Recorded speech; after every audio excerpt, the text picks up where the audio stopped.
La 18e semaine pour l'emploi des personnes handicapées a débuté ce lundi et l'urgence d'agir est réelle. Le taux de chômage des personnes en situation de handicap atteint en effet des niveaux records, 22%, soit le double de celui du reste de la population. Plus de 400 000 d'entre eux sont en recherche d'emploi, chiffre qui a doublé en 6 ans.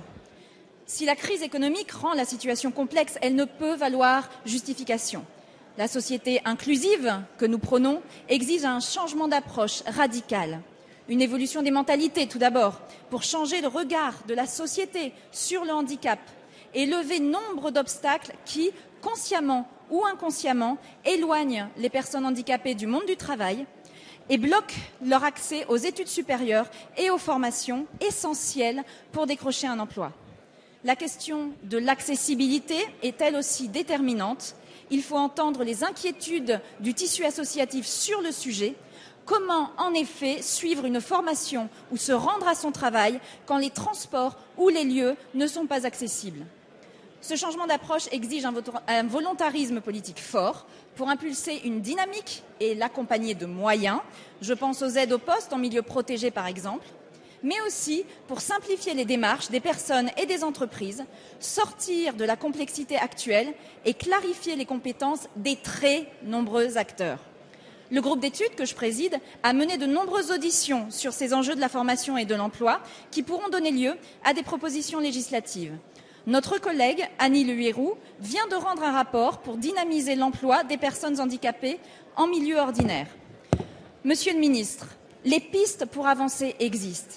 Pourriez-vous nous indiquer comment le gouvernement compte agir pour lever les obstacles qui empêchent encore aujourd'hui les personnes en situation de handicap d'accéder à l'emploi? Merci Madame Pompili. La parole est à Monsieur le ministre François Rebsamen.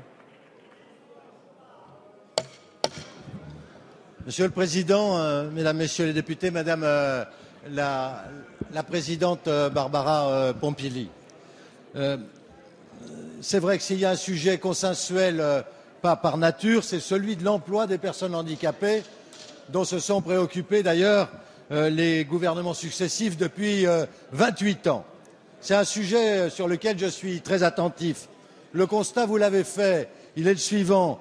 Le taux de chômage des personnes handicapées est en grande partie, mais vous le savez, imputable au faible niveau de qualification de ces personnes. 80% d'entre elles ont un niveau inférieur au BEP.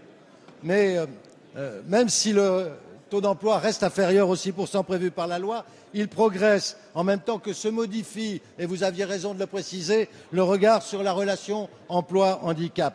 Ainsi, ce pourcentage a atteint plus de 3% en 2012 dans le secteur privé et 4,6% dans le secteur public.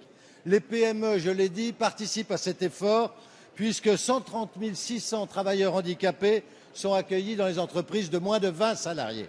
Enfin, l'effort financier de l'État réalisé depuis 2012 en faveur de l'emploi des personnes handicapées est significatif.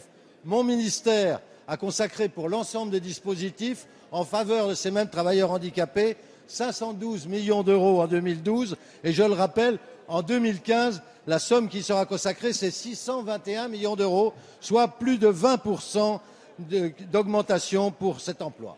Enfin, je voulais vous indiquer qu'une conférence nationale, mais vous le savez, du handicap sera réunie en décembre. Elle sera l'occasion de préciser les actions du gouvernement et de prendre en compte les préconisations de l'excellent rapport que votre collègue Annie Le Houerou nous a remis à Madame Ségolène Neuville et à moi-même.